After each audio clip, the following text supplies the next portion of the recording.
তো কন্টিনিউ করে দাও প্রত্যেকে। প্রত্যেকে প্রত্যেক দিনই লিখে লিখে বারবার প্র্যাকটিস করার স্টুডেন্ট করে প্যাসেজ নেবে, যেরকম আমি একটা করে ক্লাস করাচ্ছি, একটা করে ক্লাস করার পর তোমরা সেটাকে বারবার প্র্যাকটিস করবে। এই প্র্যাকটিসটা কিন্তু ইম্পর্টেন্ট, ওকে? কেননা আমরা কিন্তু এটা সবসময় মাথায় নিয়ে পরীক্ষার হলে যাব যে আমাদের কিন্তু কমন পড়বে না, ট্রান্সলেশন এবং প্রিসাইজ আমাদের কমন পড়বে না, আমাদের এখানে 80 তে প্রায় 60 প্লাসের কাছাকাছি তুলে নিতে হবে, ওকে? হতে পারে 60 প্লাস ওঠে না, জেনারেলি 52, 53, 55 এর মধ্যেই থাকে দুটো মিলিয়ে, ওকে? বেস্ট রাইটিং গুলো তো দেখতে থাকবে এক এক করে স্টুডেন্ট। আজকের ট্রান্সলেশন লার্নিং ফর WBCS 2022 মে মাসের ব্যাচের class number 4, okay? Class number 4।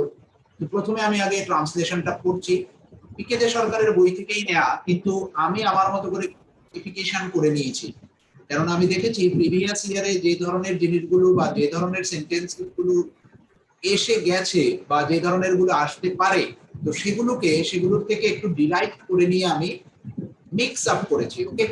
তো দেখতে থাকবে। তো কিভাবে করছি দেখো, একদম ডিরেক্ট পিকেজে সরকারের বইয়ের কিন্তু করছি না আমরা, এগুলোকে ডিরাইভ করে একটু চেঞ্জ করে আমার করা আছে, সুতরাং দেখতে থাকবে। একবার এক বাঘের পা খোড়া হয়ে গেল। প্রথমে বাংলাটা ভালো করে বুঝতে হবে। বনের মধ্যে ছিল তার বাসা, এই খোড়া পা নিয়ে সে বাসা ছাড়িয়া নড়িতে পারছিল না। কয়েকদিন বাঘের দর্শন না পেয়ে এক শিয়াল বাঘকে দেখতে এলো। সে প্রথমে দূরে একটু আড়াল থেকে দেখতে লাগলো আর বোঝার চেষ্টা করছিল বাঘের ঠিক কি হয়েছে, কিন্তু বাঘ তাকে দেখতে পেল আর বলল, তুমি ওখানে দাঁড়িয়ে আছো কেন, কাছে এসো, গল্প করি। শিয়াল বলল, আমি আপনাকে ভয় পাই, আপনার নিকট অনেক জন্তুই এসেছিল, তাদের পদচিহ্ন দেখছি, কিন্তু তারা যে ফিরিয়া গিয়েছে তার পদচিহ্ন দেখিতেছি না, তার উপর চারদিকে জন্তুদের হাড়গোড় ছড়িয়ে আছে।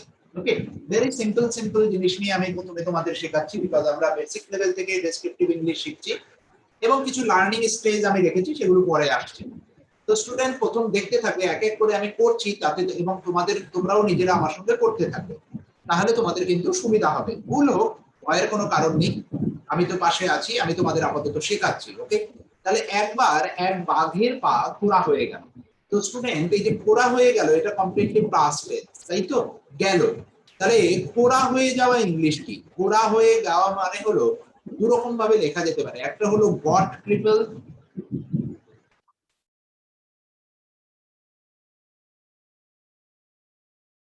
অথবা ওয়াজ ক্রিপল।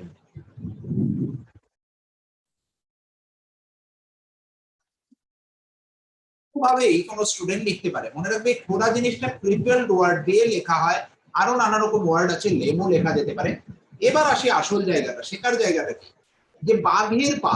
তো স্টুডেন্ট, এটাকে একটু যদি তোমরা গ্রামারের আমার প্রথম ক্লাসটার কথা মনে করো, যেখানে আমি পজিশন শিখিয়েছি নাউনে, তাহলে বাঘের পা, এখানে কি লেগ অফ দা টাইগার লিখবো না টাইগারস লেগ লিখবো? এটা একটা বড় প্রশ্ন। তো স্টুডেন্ট একবার লেখো দেখি যে এখানে কি লিখবো আমরা, লেগ অফ দা টাইগার লিখবো না টাইগারস লেগ লিখবো? শুধু এইটুকুনি লেখো, তারপর আমরা এক এক করে সেন্টেন্সে আসছি। লেখো, yes, very good student, tigers leg, because এটা কি জীবন্ত, আমি তোমাদের শিখিয়েছি গ্রামার ক্লাসে। দেখো, এই কারণে ডেসক্রিপটিভ শিখতে গেলে ব্যাকগ্রাউন্ডে গ্রামারটা দরকার। ইজ ইট ক্লিয়ার স্টুডেন্ট, কেন আমরা লিখলাম, কেন আমরা শিখছি? ওকে, গ্রামারটা এই কারণে দরকার যে আমি যে লিখছি ঠিক লিখছি কিনা। তাহলে টাইগার্স লেগ। এবার আসি স্টুডেন্ট, যে একবার, একবার মানে ওয়ান্স, একবার মানে ওয়ান্স, ওকে? তো এইটাকে তোমরা একবার একটু ট্রান্সলেট করো দেখি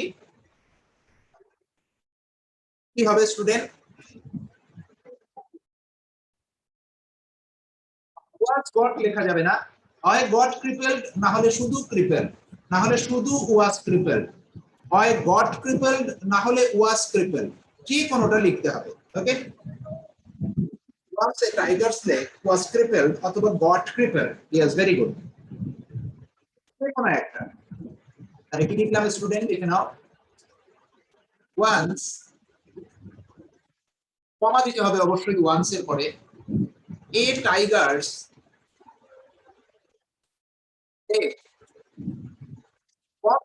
কেউ লিখতে পারো, অথবা ওয়াজ ক্রিপলড।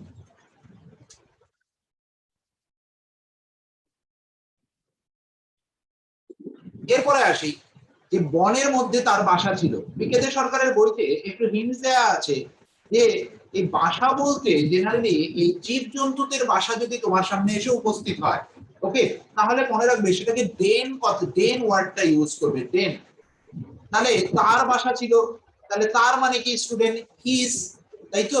হিজ মানে পজিশন, হিজ কি দেন কোথায় ছিল? Was in the forest. His then was in the forest. এবার আসি স্টুডেন্ট যে স্যার আপনি ইন লিখলেন কেন? প্রশ্ন হলো ইন লিখলেন কেন? মনে রাখবে স্টুডেন্ট যে ইন জেনারেলি বনের মধ্যে, এই যে এখানে একটা এ আসছে তাই না, এই এ সেন্স আসলে আমরা সাধারণত ইন ব্যবহার করব। আর যদি এর আসে তাহলে আমরা অফ ব্যবহার করব স্টুডেন্ট। ওকে, এগুলো কিন্তু একটু তোমাদের মাথায় নিয়ে চলতে হবে। ওকে, আচ্ছা। এরপরে স্টুডেন্ট এই খোরা পা নিয়ে, এই খোরা পা নিয়ে সে বাসা ছাড়িয়া নড়িতে পারছিল না। ওকে, তার মানে কি সে বাসা থেকে বের হতে পারছিল না, তাই তো? আর বের হতে না পারা ইংলিশ কি? Could not came out, could not come out. বাসা ছাড়িয়া বের হতে না পারার ইংলিশ কি student? Could not come out, could not come out, not come out. অব যেটা ছাড়িয়ে বেরিয়ে পারছে না সেটার কথা লিখবে। ওকে, এবার হলো এই ঘোড়া পা নিয়ে।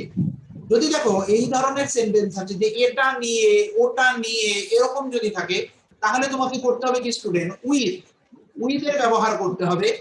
উইথ কি? ঘোড়া পা। দিস ঘোড়া পা ইংলিশ কি লিখেছি? ক্রিপলড লেগ, ক্রিপলড লেগ, অথবা স্টুডেন্ট লেম লেগ। ওকে, ক্লেম লেগও লিখতে পারো, নো প্রবলেম, তবে ট্রিপলটা একটু বেশি সুন্দর। ওকে, তো তোমরা ট্রিপলটাই ব্যবহার করলে মনে হয় ভালো হবে। তো এবার তোমরা ট্রান্সলেশনটা করার চেষ্টা করো, প্রত্যেকে ট্রান্সলেশনটা করার চেষ্টা করো, দেখি কে কেমন করছো। তারপর বাকিরা, বাকিরা প্রত্যেকে করো, করো আমার সঙ্গে সঙ্গে করো, ভয়ের কোনো কারণ নেই। If you could not come out with this triple leg, হ্যাঁ লিখতে পারো, নো প্রবলেম। তবে জেনারেলি উইথ দিয়ে সেন্টেন্স শুরু করাটা হলো বাঞ্ছনীয়, কেননা সেন্টেন্সের মাধুর্যতা বৃদ্ধি পায় এতে।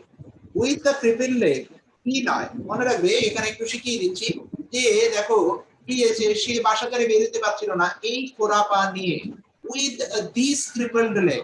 ওকে, এবার যে সে, সে মানে কি স্টুডেন্ট? এই সেটা মনে রাখবে, হি লেখা যাবে না। যদি দেখো মনে রাখবে গ্রামারের ভাষা, এটা মনে রাখবে যত মানুষ বাদে যত নিচ শ্রেণীর জীবজন্তু আছে তাদের ক্ষেত্রে ইট ব্যবহার করা হয়, তাদের ক্ষেত্রে ইট ব্যবহার করা হয়। ওকে, তাহলে দেখিয়ে দিচ্ছি উইথ দিস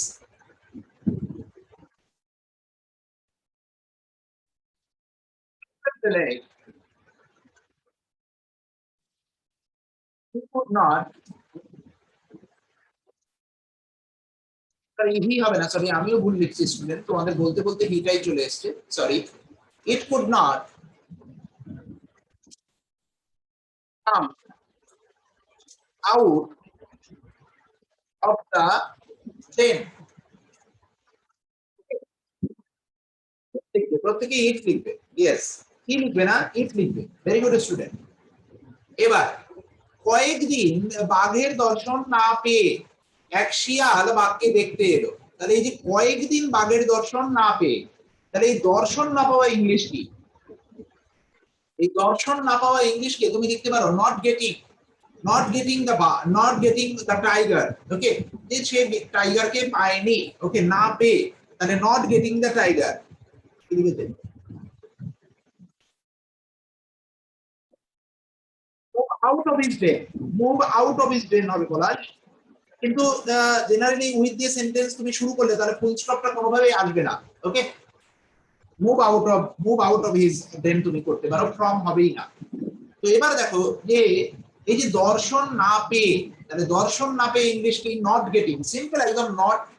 বা তুমি কি করতে পারো, দর্শন না পেয়ে বা কোনো খবর না পেয়ে, দুরকমই তোমার কাছে আসতে পারে। যদি খবর না পেয়ে আসে তাহলে নট হ্যাভিং এনি নিউজ, অথবা যদি দর্শন না পেয়ে আসে তাহলে নট গেটিং। একটু মনে রাখবে স্টুডেন্ট, যদি খবর না পেয়ে, যে কয়েকদিন তার খবর না পেয়ে আমি তার বাড়ি গেলাম, তাহলে এটা একটু নোট ডাউন করে নাও, not having any news. Not having any news, প্রত্যেকে নোট ডাউন করেছো? একটু মেনশন করবে আমাকে, একটু মেনশন করবে যে খবর না পেয়ে, তাহলে সেখানে আমরা কি লিখবো? Not having any news. Not having any news, প্রত্যেকে নোট ডাউন করে নাও ওটা। আর এখানে আছে কি? দর্শন না পেয়ে, তাহলে দর্শন না পেলে হলো not getting the tiger. Getting the tiger, তাহলে কি একদিন, তাই তো? One, not getting the tiger কি কয়েকদিন। এই কয়েকদিন ইংলিশ কি স্টুডেন্ট? কয়েকদিন মানে অল্প কয়েকদিন বা অল্প সামান্য দিন। এই অল্প সামান্য দিন কথাগুলোকে লিখতে হয় for a few days. Not getting the news for a few days. মনে রাখবে স্টুডেন্ট, এই কয়েকদিন ইংলিশটা যেটা লিখে হলো ফর এ ফিউ ডেজ। ওকে, অবশ্যই এই ফিউ এর আগে একটা এ দিতে হবে, আমি শেখাবো তোমাদের। A few, the few, few এগুলো শেখাবো, ডোন্ট ওয়ারি।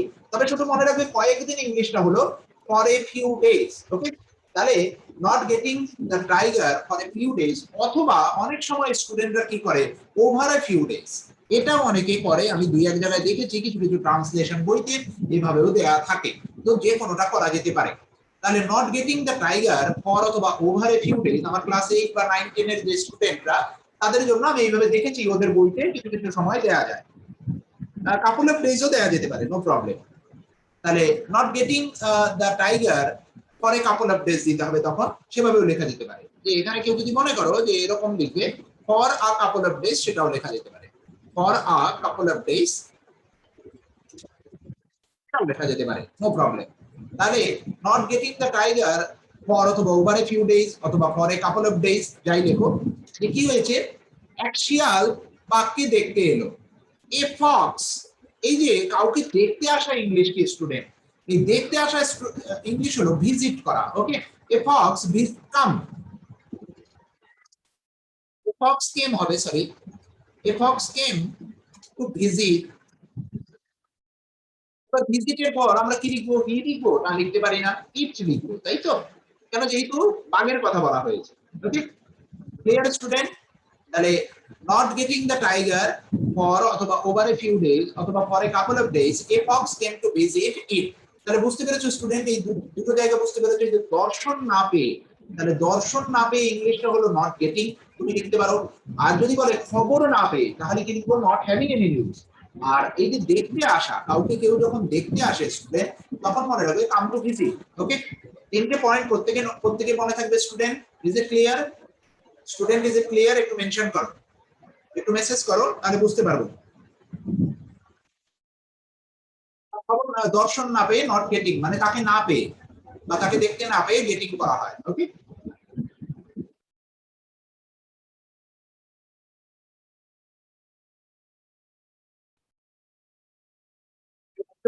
সমস্ত জীবের ক্ষেত্রেই প্রোনাউন হিসেবে তুমি যদি রামকে হি লেখো, রাম হলো মানুষ।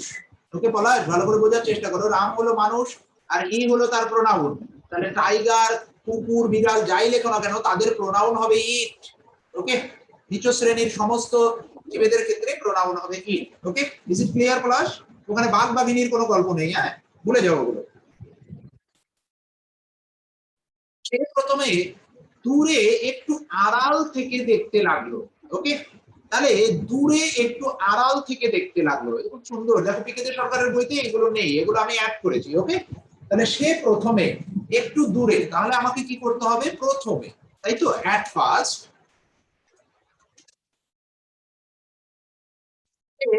সে কি করলো? একটু আড়াল থেকে দেখতে লাগলো। ওকে, তাহলে আড়াল থেকে দেখতে লাগলো মানে কি? যে কেউ যখন কারো গতিবিধি নজরদারি করে, এখানে তো দেখার চেষ্টা করেছিল বাঘ আসলে কি হয়েছে না হয়েছে, গতিবিধি নজরদারি করছে, তাই না? তাহলে এই গতিবিধি নজরদারিকে স্টুডেন্ট অবজার্ভ বলা হয়। গতিবিধি নজরদারিকে বলা হয় অবজার্ভ। ওকে, আমরা কি লিখবো? যে অ্যাট ফার্স্ট লিখবো বা দ্য ফক্স লিখবো, খুব ভালো হয় সবচেয়ে। দ্য ফক্স কি করছিল? এক মিনিট স্টুডেন্ট, দেখতে লাগলো, তাহলে দেখতে লাগলো মানে কি? কন্টিনিউয়াস টেন্স, তাই তো? ওই সময়ে কি করছিল, দেখছিল কাজটা চলছিল তখন, তাহলে এই কাজটা যখন চলছিল তাহলে কি হবে, the fox started observing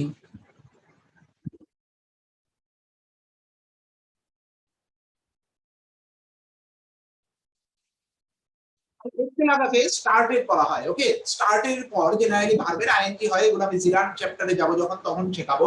okay, start stop এদের পরে কিভাবে ভার্বের ব্যবহার হয় সেগুলো শেখাবো ভার্ব চ্যাপ্টারে যাব যখন। তাহলে at first the fox started observing. Okay, কি অবজার্ভ করার চেষ্টা করলো, একটু আড়াল থেকে। তাহলে এই আড়াল থেকে মানে কি, একটু সেফ ডিসটেন্স রেখে, না, কিপিং আ সেফ ডিসটেন্স, কিপিং আ সেফ ডিসটেন্স।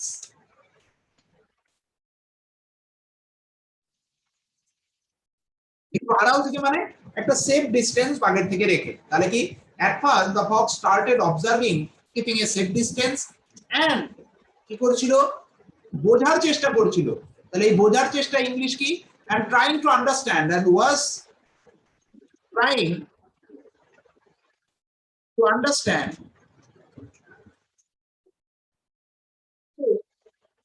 কি বাঘের ঠিক কি হয়েছে, what happened, what had, বাঘের ঠিক কি হয়েছে মানে আগে ঘটনাটা ঘটে গেছে বাঘের। তাহলে দুটো ঘটনা, একটা অতীতকালে, দুটো ঘটনার মধ্যে যেটা সবচেয়ে অতীত সেটাকে আমরা কি লিখবো, পাস্ট পারফেক্টে লিখবো। তাহলে কি, what had happened, what had ঠিক কি হয়েছে। এবার এই ঠিক ইংলিশ কি, এক্স্যাক্টলি, হোয়াট হ্যাড এক্স্যাক্টলি এখানে জুড়ে দিতে হবে, হোয়াট হ্যাড এক্স্যাক্টলি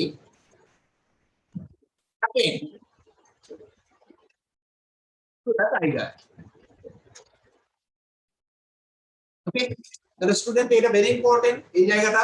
এই প্রথমে কি করলো, যে সে প্রথমে দূরে একটু আড়াল থেকে দেখতে লাগলো। ওকে, তাহলে দূরে একটু আড়াল থেকে দেখা মানে কি, যে দেখতে লাগলো মানে কন্টিনিউইটি। তাহলে স্টার্টেড, এই যে দেখতে লাগলো, খেতে লাগলো, এরকম যখন আসবে তখন তুমি এই স্টার্টের ব্যবহার করতে পারো। ওকে, তাহলে স্টার্টেড অবজার্ভিং কি, একটু আড়াল থেকে, কিপিং আ সেফ ডিসটেন্স। ওকে, এবং কি করার চেষ্টা করলো, বোঝার চেষ্টা করছিল। দেখো এই যে করছিল মানেও কি, কন্টিনিউয়াস টেন্স, পাস্ট কন্টিনিউয়াস। তাহলে ওয়াজ ট্রাইং টু আন্ডারস্ট্যান্ড। ওকে, কি, what had exactly happen to the tiger. কেন আমি পাস্ট পারফেক্টে লিখলাম স্টুডেন্ট, বিকজ শিয়াল যখন দেখছিল তার আগেই বাঘের কোনো ঘটনা ঘটে গেছিল।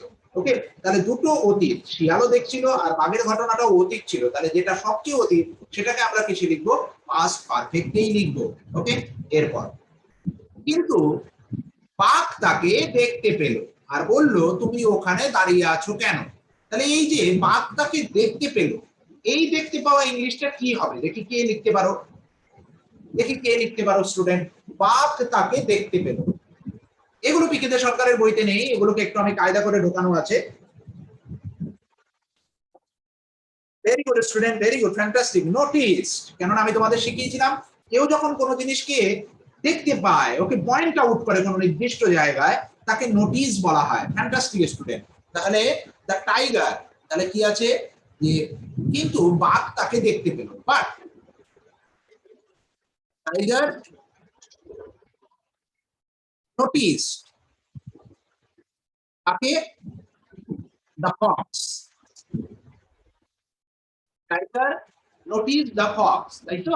আচ্ছা, এবার কি করলো, আর বললো, and told, এবার কমা, ইনভার্টেড কমা, মনে রাখবে ইনভার্টেড কমার ভেতরে আমি তোমাদের বলেছিলাম যে যে টেন্সে আছে সেই টেন্সেই লিখবে। তাহলে তুমি ওখানে দাঁড়িয়ে আছো কেন মানে সিম্পল প্রেজেন্টে লিখবে। ওকে, তাহলে দেখো, why are you standing there, very good Surajit, why, fantastic Surajit, why are you standing, very good, very good, প্রত্যেকে লেখো standing.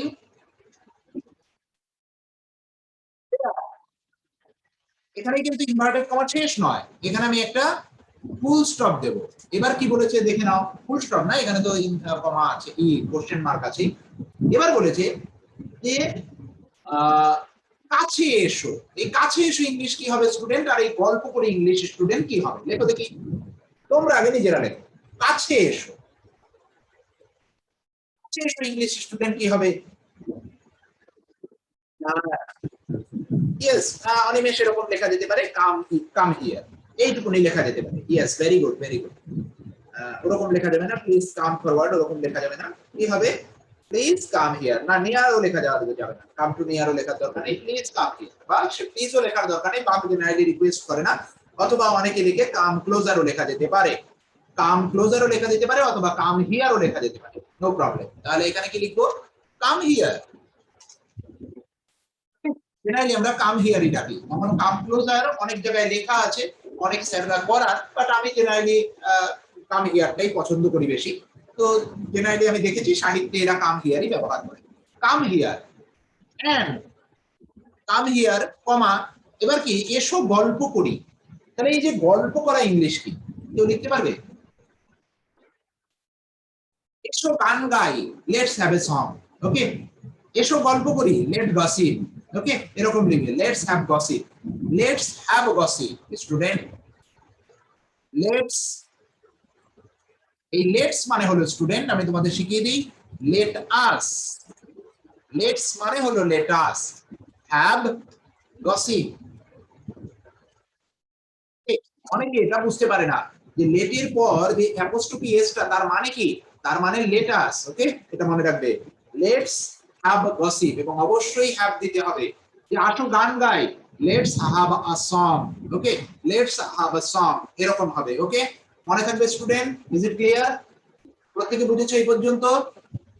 Is it clear student? এগুলো প্রত্যেকটা ধরে ধরে কিন্তু তোমাদের ট্রান্সলেশনে কি কি ব্যবহার সেগুলো কিন্তু শিখতে হবে, এবং বারবার কিন্তু প্র্যাকটিস করতে হবে স্টুডেন্ট, ওকে, বারবার প্র্যাকটিস করতে হবে, এবং একটা করে ভিডিও দেখবে প্রত্যেকদিন, রেকর্ডেড তো থেকেই যাচ্ছে অ্যাপে, ভিডিওটা দেখবে, দেখার পর খাতাটা বন্ধ করবে, তারপর নিজে বিকেল বেলা লিখবে, সকালবেলা ভিডিওটা দেখলে বা নিজে বিকেলে লিখবে, দেন মেলানোর চেষ্টা করবে যে কোথায় কি প্রবলেম হয়ে আছে, ওকে, কি কি তুমি মিস করলে সেগুলোকে লিখবে। এবার শিয়াল বলল, তার মানে এই যে বললো, বললো মানে কি, রিপ্লাই স্টুডেন্ট, যে আমি আপনাকে ভয় পাই, লেখো দেখি কে পারে স্টুডেন্ট, আমি আপনাকে ভয় পাই।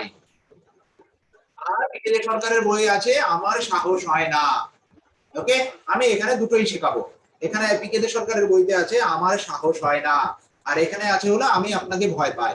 তাহলে কি হবে স্টুডেন্ট? ট্রাই ট্রাই করো প্রথমে, আমি আপনাকে ভয় পাই, তাহলে the fox reply, yes I am afraid of you, yes very good Animesh, the fox replied, reply দিল ইনভার্টেড কমার মধ্যে, I am afraid of you, আর যদি ওই পিকেতে সরকারের বইয়েরটাই করি স্টুডেন্ট, যে আমার সাহস হয় না,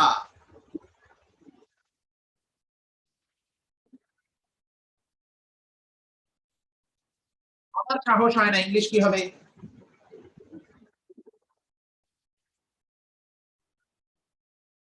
হয় না, I dare not come.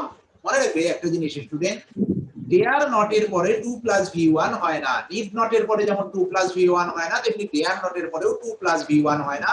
Simple তোমরা লিখে রাখো, যে এরকম লিখে রাখতে পারো, আমি নিচে লিখে দিচ্ছি যে আমার সাহস হয় না, আমি নিচে এখানে লিখে দিচ্ছি,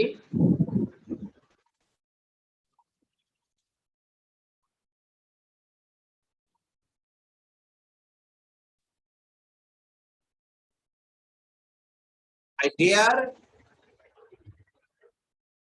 নট কাম।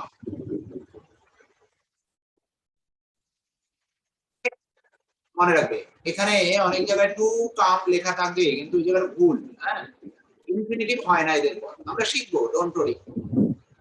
উপরে লিখে ফেললাম, এই জায়গাগুলো একটু নিচে লিখতে ভালো হয়, কারণ আরো কয়েকটা লাইন আমাকে লিখতে হবে, তোমরা একটু নিজেরা নোট ডাউন করে নিও, যে এখানে টু কাউন্টটা থাকে জেনারেলি, এটা হবে না, ওকে, বলে দিলাম। এগুলো ভয় পাওয়ার কোনো কারণ নেই, এগুলো আমরা সবই শিখবো, গ্রামার আস্তে আস্তে আমরা শিখবো, গ্রামারটা ব্যাকগ্রাউন্ডে চলতে থাকে। আপনার নিকট অনেক জন্তুই এসেছিল, তাদের পদচিহ্ন দেখছি, ওকে, দেখছি মানে কি, অবলোকন করছি, আমি দেখতে পাচ্ছি, ওকে, তাহলে আপনার নিকট অনেক জন্তুই এসেছিল, ওকে, তাহলে অনেক জন্তুই মানে কি, many animals came to you, many animals came to you, okay, এখানে কিন্তু ইনভার্টেড কমা শেষ হয়নি, ইনভার্টেড কমা চলছে স্টুডেন্ট, ওকে, তাহলে এখানে লিখবে শিয়াল বলছে, এখানে ইনভার্টেড কমাটা শেষ করো না স্টুডেন্ট, তাহলে আরেকটা কাজ করো, ইনভার্টেড কমাটা আরেকটা দিয়ে শুরু করো, যে আপনার নিকট অনেক জন্তু এসছে, তাহলে মেনি অ্যানিমেলস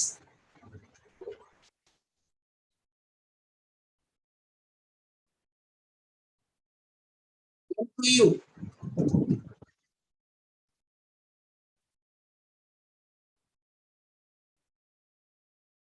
আমি পদচিহ্ন দেখছি, তাহলে স্টুডেন্ট এটা লেখো দেখি, ট্রান্সলেট করার চেষ্টা করো দেখি। আমি তাদের পদচিহ্ন দেখছি, আমি কোনো কিছু দেখছি, এই ট্রান্সলেশন কি হবে? ভেরি ইম্পর্টেন্ট এই জায়গাগুলো, যে আমি দেখছি কি হবে স্টুডেন্ট, দেখি কে পারে, ট্রাই করো একটু। এখানে অবশ্যই এম দিয়ে যুক্ত করতে হবে। না, হলো না শুভজিৎ।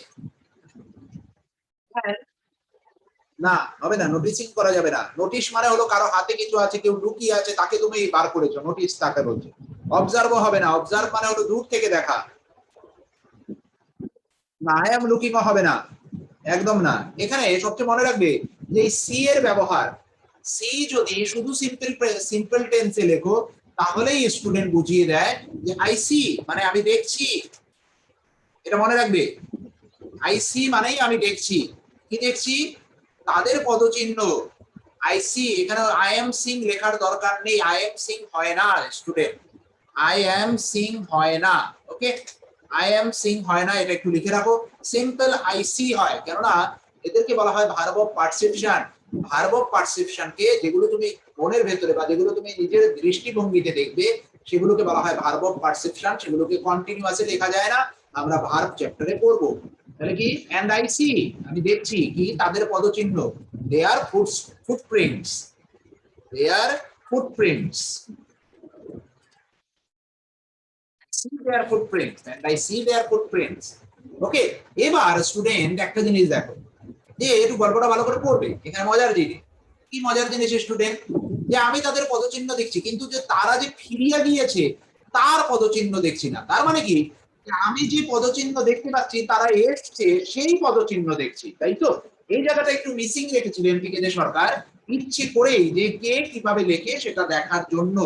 ওকে, ইচ্ছে করেই ওনারা হয়তো এটাকে মিসিং রেখেছিলেন। তাহলে কি, আমি দেখছি যে ফুটপ্রিন্টস, কিসের ফুটপ্রিন্টস? আগমনের, of arrival. I see the footprints of their arrival. সেইভাবে লেখো, I see the footprints of their arrival. তার কারণ কি স্টুডেন্ট, দেখো ঠিক পরের লাইনেই লেখা আছে যে কিন্তু তারা যে ফিরিয়া গিয়েছে তার পদচিহ্ন দেখছি না, মানে ফিরিয়া যাওয়ার পদচিহ্ন মানে হলো ডিপার্চার, আর আগমন মানে কি, অ্যারাইভাল। তো এইটা কিন্তু তোমাকে একটু অ্যাড করে নিতে হবে, এগুলো কিন্তু ট্রান্সলেশনের বিউটি, এগুলো জেনারেলি একটু মাথা থেকে প্র্যাকটিস করার মাধ্যমে আনতে হবে। ওকে, আচ্ছা, এবার কিন্তু তারা যে ফিরিয়া গিয়েছে, বাট ফিরিয়া গিয়েছে, যে আমি দেখতে পাচ্ছি না, দেখতে পাচ্ছি না, পদচিহ্ন দেখেছি না, তার মানে I can't find, but I can't find, I can't. কেননা স্টুডেন্ট দেখো একটা জিনিস, যে তুমি ইনভার্টেড কমার ভেতরেই লিখছো তাহলে কুড লেখা যাবে না, তুমি কিন্তু এখনো ইনভার্টেড কমার মধ্যেই লিখছো। দেখো ও কিন্তু ইনভার্টেড কমার মধ্যেই রেখেছে, তাহলে তুমি কুড লিখতে পারবে না, কি লিখবে? I can't, I can't find, I can find কি, আই ক্যান ফাইন্ড আউট, মানে আমি দেখতে পাচ্ছি না, find out, I can find out the footprints. Footprints করতে পারো অথবা মার্ক অফ পজ করতে পারো, পিকেদের সরকারের বইতে হিন্টসে দেওয়া আছে মার্ক অফ পজ, কিন্তু আমরা ফুটপ্রিন্টস করব। ওকে, তাহলে I can find out the footprints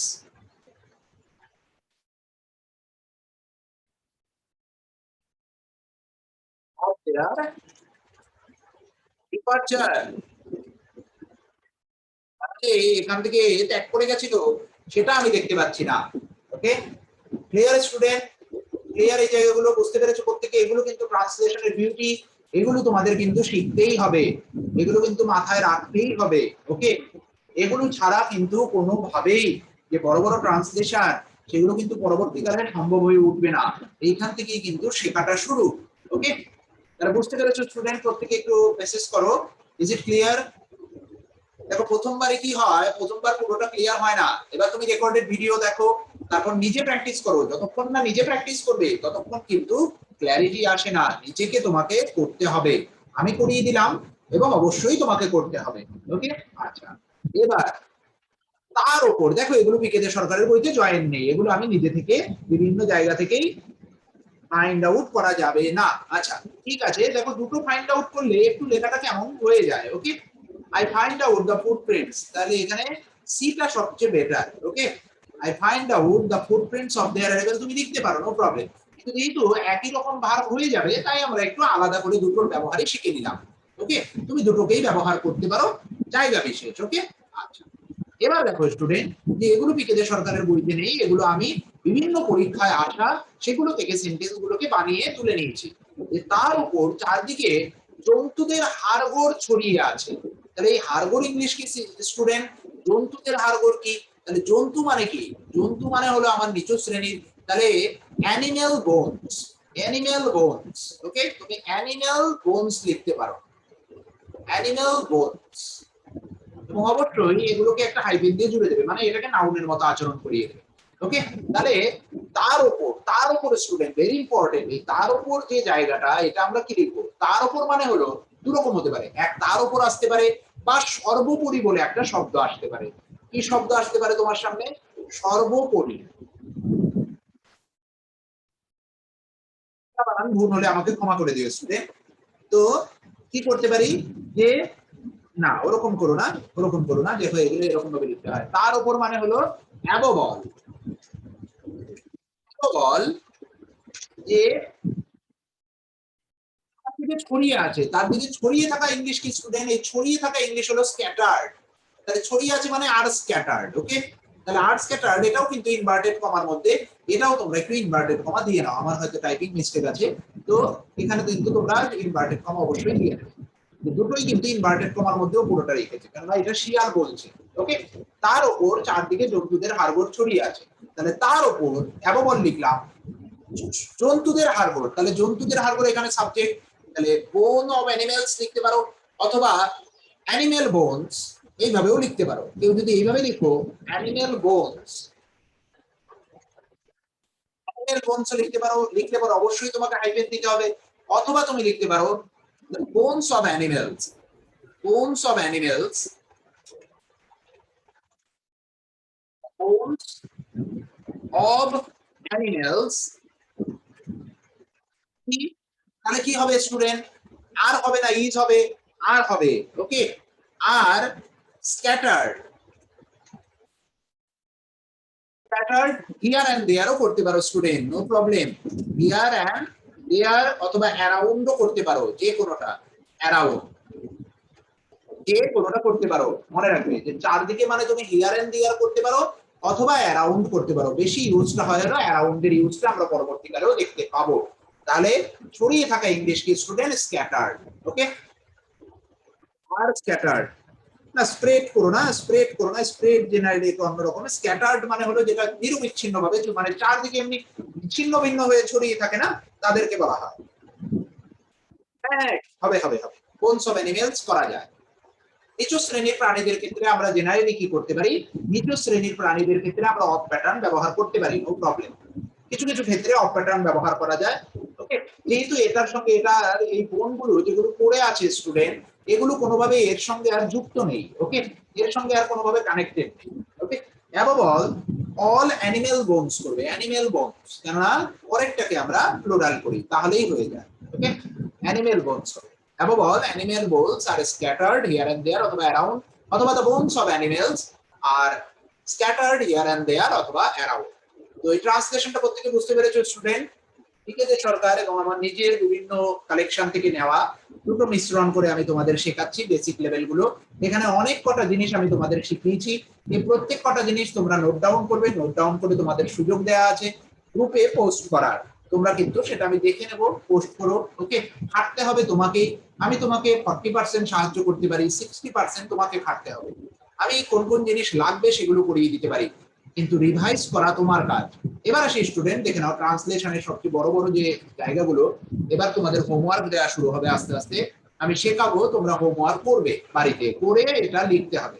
তো দেখে নাও স্টুডেন্ট, আমি পুরো একদম সুন্দর করে রেডি করে দিয়েছি, বিগত কয়েক দশক ধরে ভারতবর্ষে নিরবচ্ছিন্ন শিল্পায়ন প্রক্রিয়াটি গুরুত্বপূর্ণ পরিবেশগত সমস্যা সৃষ্টি করেছে। এখন আমরা পরিবেশ দূষণের সাধারণ কয়েকটি ধরন সম্পর্কে জানবো। তো ধরো এরকম একটা লাইন তোমার সামনে এসে উপস্থিত করো, ওকে? একটু হায়ার লেভেলও আমি আস্তে আস্তে তোমাদের শিখিয়ে দিতে থাকবো। দেখো প্রত্যেকটা জিনিস আমি একদম লিখে দিয়েছি স্টুডেন্ট। তাহলে এই যে বিগত কয়েক দশক ধরে, তাহলে এই যে আমি বললাম কয়েক দশক ধরে, বিগত কয়েক দশক ধরে, দেখো আমি লিখে দিয়েছি একদম over the past decades, over the past decades, okay? কেউ যদি মনে করে এখানে ফিউ কথাটাও জুড়তে পারো, over the past few decades, okay? বা over past few decades, the few করো না, বা দা ফিউ করলেও হবে। Over the past few decades অথবা ওভার দ্য পাস্ট ডিকেডস করা যেতে পারে। তাহলে বিগত কয়েক দশক ধরে আমি এই লেখাটা লিখে দিলাম। তারপরে কি, ভারতবর্ষে নিরবিচ্ছিন্ন শিল্পায়নটি, তাহলে ভারতবর্ষে নিরবিচ্ছিন্ন শিল্পায়নটি, তাহলে এই নিরবিচ্ছিন্ন শিল্পায়ন প্রক্রিয়াটি, এটার ইংলিশ কি স্টুডেন্ট দেখে নাও? নিরবিচ্ছিন্ন, এই নিরবিচ্ছিন্ন শব্দের ইংলিশ হলো ইনডিসক্রিমিনেট। তাহলে দা ইনডিসক্রিমিনেট কি? শিল্পায়ন প্রক্রিয়া। শিল্পায়ন প্রক্রিয়া কি? ইন্ডাস্ট্রিয়ালাইজেশন প্রসেস, ওকে? মনে রাখবে, নিরবিচ্ছিন্ন প্রক্রিয়া। ভারতবর্ষে ইংলিশ কি? দেখো স্টুডেন্ট এখানে এ যুক্ত হয়েছে, তাই তো? ভারতবর্ষে, তাহলে তাই জন্য কি লিখলাম? ইন ইন্ডিয়া, ওকে? আচ্ছা, কি করেছে? যে সমস্যা সৃষ্টি করেছে। তাহলে সৃষ্টি করা ইংলিশ কি স্টুডেন্ট? তাহলে সৃষ্টি করা ইংলিশ হলো হ্যাজ ক্রিয়েটেড। হ্যাজ ক্রিয়েটেড কি সৃষ্টি করেছে? প্রবলেম কি? গুরুত্বপূর্ণ পরিবেশগত সমস্যা। তাহলে গুরুত্বপূর্ণ সমস্যা পরিবেশগত, ট্রান্সলেশনটা এরকম আসবে, গুরুত্বপূর্ণ সমস্যা পরিবেশগত। তাহলে গুরুত্বপূর্ণ সমস্যা কি? সিগনিফিক্যান্ট এনভায়রনমেন্টাল প্রবলেম, গুরুত্বপূর্ণ পরিবেশগত সমস্যা। সিগনিফিক্যান্ট মনে হবে গুরুত্বপূর্ণ পরিবেশগত সমস্যা, বা যে কোনো গুরুত্বপূর্ণ সমস্যাকে যেটা পরিবেশ রিলেটেড, তুমি সেখানে সিগনিফিক্যান্ট ওয়ার্ডটা ব্যবহার করবে। সৃষ্টি করেছে। তাহলে এই যে লাইনটা লিখলাম আমি, প্রত্যেকটা পার্ট তোমাদের এখানে আলাদা আলাদা করে লিখে দিয়েছি। তোমাদের কাজ হলো এই লাইনটা থেকে ট্রান্সলেশনটা বানানো, ওকে? তোমাদের কাজ হলো ট্রান্সলেশনটা বানানো। তোমরা এই ট্রান্সলেশনটা বানাবে, বানিয়ে গ্রুপে পোস্ট করবে। কবে পোস্ট করবে, কবে দিতে হবে সাবমিট করে, সেটা আমি তোমাদের বলে দিচ্ছি। এগুলো ট্রান্সলেশন আস্তে আস্তে শিখবে। এবার পরের দিন আমি কি করব, এগুলোকে আমি তোমাদের আগে নিজে পড়িয়ে নেব, পড়িয়ে নিয়ে তারপরে নেক্সট হোমওয়ার্ক, নেক্সট একটা এরকম ট্রান্সলেশন করাবো বিকেজে সরকার এবং আমার বিটসাপ করে বানানো। তারপরে একটা এই ধরনের হোমওয়ার্ক আবার দিয়ে দেবো, ওকে? তো প্রথমে হোমওয়ার্ক গুলো কিন্তু ভেরি ইম্পর্টেন্ট, বুঝে বুঝে করবে। এবার আসি, এখন আমরা এই পরিবেশ দূষণের কয়েকটি ধরন সম্পর্কে জানবো। তাহলে এখন আমরা কি করব? জানবো, ওকে? তাহলে এখন আমরা জানবো ইংলিশ স্টুডেন্ট কি? We will now know. এই নাওটা কেউ আগেও লিখতে পারো, নাও উইল নো অথবা উই উইল নাও নো, দুটোই কারেক্ট। এখন আমরা জানবো কি সম্বন্ধে? সম্বন্ধে, ঠিক আছে? সম্পর্কে। তাহলে সম্পর্কে মানে অ্যাবাউট, ওকে? তার সাধারণ কয়েকটি ধরন। তাহলে সাধারণ কয়েকটি ধরন মানে some of common types. Some of common types কিসের? পরিবেশ দূষণের। এর, এই যে এখানে এর সেন্টেন্সটা এসছে স্টুডেন্ট, তাহলে এর মানে অব, অব, এক minute, of environmental pollutions, of environmental pollutions, okay? আমি হিন্টস দিয়ে দিলাম, বুঝিয়ে দেওয়ার চেষ্টা করলাম। তোমাদের কাজ হবে এটাকে ট্রান্সলেট করে নির্দিষ্ট যে ডেটটা দিয়ে দেব সেই ডেটে গ্রুপে পোস্ট করা। আরো হোমওয়ার্ক আছে স্টুডেন্ট, দেখো। ভারতবর্ষ এখন স্পষ্টতই বায়ু দূষণ ও জল দূষণের মতো সকল ধরনের দূষণের কবলে। শহরাঞ্চলের বাসিন্দারা এই ধরনের দূষণের সর্বাধিক ক্ষতিগ্রস্ত ব্যক্তি। তাহলে ভারতবর্ষ, তাহলে ইন্ডিয়া, ওকে? এই যে কবলে, স্টুডেন্ট ভেরি ভেরি ইম্পর্টেন্ট, এই কবলে শিখে নাও। কবলে মানে হলো in the grip, in the grip, very important, okay? এই ট্রিক গুলো কিন্তু শিখতে হবে, এই ওয়ার্ড গুলো কিন্তু মাথায় রাখতে হবে যে কোনো কিছুর কবলে পড়া, ইন দা গ্রিপ, ওকে? তাহলে ভারতবর্ষ কি কবলে? কার কবলে? আচ্ছা, ভারতবর্ষ এখনো স্পষ্টতই, সরি এইটুকুনি আগে আসবে, ভারতবর্ষ এখনো স্পষ্টতই, এই স্পষ্টতই ইংলিশ কি স্টুডেন্ট? স্পষ্টতই ইংলিশ হলো অ্যাপারেন্টলি। তাহলে ইন্ডিয়া ইজ নাও অ্যাপারেন্টলি কি? ইন দা গ্রিপ, কিসের? অফ বায়ু সকল ধরনের দূষণ। তাহলে সকল ধরনের দূষণের ইংলিশ কি স্টুডেন্ট? সকল ধরনের দূষণ হলো এই যে সকল ধরনের, মনে রাখবে অল সর্টস অফ। সকল ধরনের ইংলিশ হলো অল সর্টস অফ। দেখো আমি কি কি জিনিসগুলো শিখিয়ে দিচ্ছি। তাহলে of all sorts of pollution. এবার সেগুলো কি? বায়ু দূষণ, জল দূষণের মতো। যদি দেখো কোথাও মতো আছে স্টুডেন্ট, মনে রাখবে লাইভ হবে। যদি দেখো কোথাও আছে উদাহরণস্বরূপ,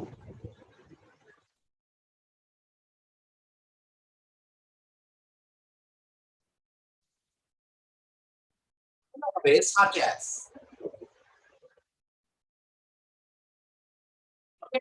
তাহলে লাইক আর সাচ এর ডিফারেন্স বুঝলে, যে মতো থাকলে আমরা লাইক ব্যবহার করব, আর উদাহরণস্বরূপ থাকলে আমরা সাচ এজ ব্যবহার করব স্টুডেন্ট। ওকে, তাহলে কিরকম? যে লাইক, কোথায় গেল? Like air pollution and water pollution. তাহলে সেন্টেন্সটা কিন্তু দাঁড়িয়ে গেল। এবার তোমাদের কাজ সেন্টেন্সটা তৈরি করা, সেটা আমি চেক করব। শহরাঞ্চলের, দেখে নাও স্টুডেন্ট, এই শহরাঞ্চলের বাসিন্দারা এই ধরনের দূষণের সর্বাধিক ক্ষতিগ্রস্ত ব্যক্তি। তাহলে শহরাঞ্চলের বাসিন্দারা ইংলিশ কি? তাহলে দ্য রেসিডেন্টস বা দ্য ডুয়েলার্স, একে বাসিন্দাদের বলা হয় হলো ডুয়েলার্স, যারা বসবাস করে। তাহলে the dwellers of the urban areas. Urban areas মানে শহরাঞ্চলে, মনে রাখবে স্টুডেন্ট। বাসিন্দাদের বলা হয় হলো dwellers. The dwellers of the urban areas সর্বাধিক ক্ষতিগ্রস্ত ব্যক্তি। তাহলে সর্বাধিক ক্ষতিগ্রস্ত ব্যক্তি মানে আর দ্য ওর্স্ট সাফারার। আর দ্য ওর্স্ট সাফারার কিসে? Of such pollution. এই ধরনের, যেখানে এই ধরনের কথাটা লেখা থাকবে সেখানেও সাচ ব্যবহার করবে। তাহলে দুই তিনটে জায়গা শেখালাম যে সাচ কোন কোন জায়গায় ব্যবহার হবে। উদাহরণস্বরূপ থাকলে সাচ ব্যবহার করবে, মতো থাকলে লাইক ব্যবহার করবে, আর এই ধরনের থাকলে সাচ ব্যবহার করবে। তাহলে এই দুটো তোমরা অবশ্যই পরে করবে। আরো হোমওয়ার্ক আছে, এই হোমওয়ার্ক দেখে নাও। কতগুলো ফ্রেজ শেখাবো আমি এবং কতগুলো শব্দ। ওকে, সেগুলো মিনিং বলে দেবো, সেগুলো তোমাদের ট্রান্সলেট করতে হবে। ট্রান্সলেটের সেন্টেন্সও দিয়ে দিচ্ছি। যেমন ব্যাড বুক, এটা বুকস হবে স্টুডেন্ট। হ্যাঁ, ব্যাড বুকস মানে হলো কুনজরে থাকা, অনুগ্রহণিতায় থাকা, সুনজরে না থাকা। যে বলে না, জেনি তার খারাপ আচরণের জন্য তার টিমের সুনজরে নেই। ওকে, এইটা কিন্তু ব্যবহার করে তোমরা এই ট্রান্সলেশনটা করবে। তাহলে সুনজরে বা কুনজরে থাকা, সুনজরে না থাকা বা অনুগ্রহীনতায় থাকা, তাকে বলা হয় হলো ব্যাড বুকস। এই নিয়মটা শিখলাম আমরা আজকে। এবার কি? Beat, beat the air. Okay, এ হাওয়ার মধ্যে মারা, হাওয়াকে মারা। ওকে, তাহলে কি? বৃথা পরিশ্রম করা।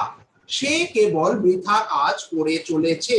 চলেছে মানে হলো কন্টিনিউয়াস টেন্স। সে কেবল, আর এই কেবল ইংলিশ হলো এখানে জাস্ট। দিয়ে দিলাম। ওকে, এবার বাকিটা তোমাদের করতে হবে। এই বৃথা কাজ ইংলিশ স্টুডেন্ট হলো বৃথা কাজ বা বৃথা পরিশ্রম মানে হলো beat the air. Beat in the air হবে student, beat in the air. Okay, এবার বিয়ার গার্ডেন। বিয়ার গার্ডেন মানে কি স্টুডেন্ট?